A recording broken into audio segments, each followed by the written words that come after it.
Hi, in this video I will brief you about our new product, that is single cell BMS algorithm development kit. In the past we have seen that Decibels had this product and which was our single cell BMS development kit. It's always been a journey for engineers to make things happen and always progress and improve the products as gradually as we go. Henceforth, we have developed our new single cell BMS board, which is now more larger in size, comes up with variety of functionalities. Also, we have updated our microcontroller platform from Arduino to the NXP based industry grade microcontrollers.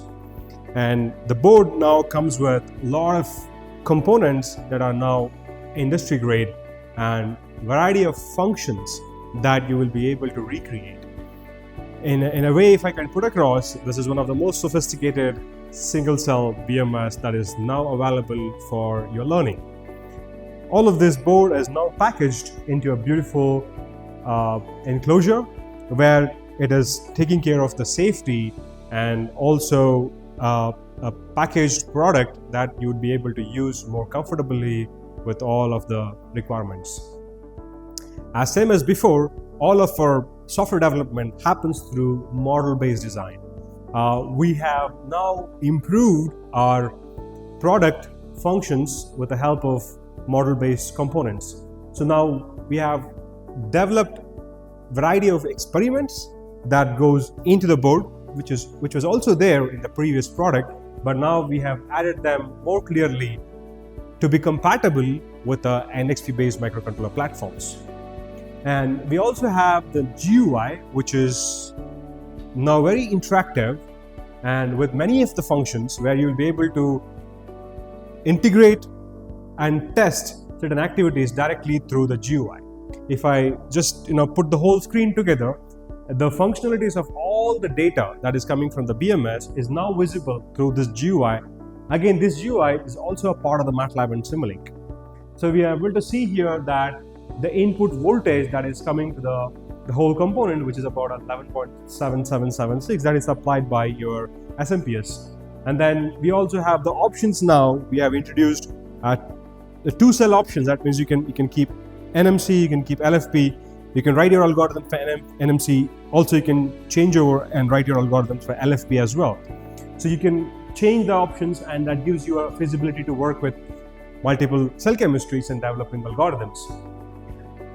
And further on that, it gives you a data of the cell voltage, which is about 3.754, and it also gives you the data of the current that is about equal to 0. If you're charging it, if you're discharging it, it gets your data of the current, and then it gives you the load voltage and the rest of the parameters such as cell temperature, the SOC of the cell, also an SOC with a different type of algorithm, and then any of your conditions, maybe if you say about the charger on, discharger on, if it's a malfunction, over voltage, under voltage, over current, over temperature, under temperature, and all of these functions.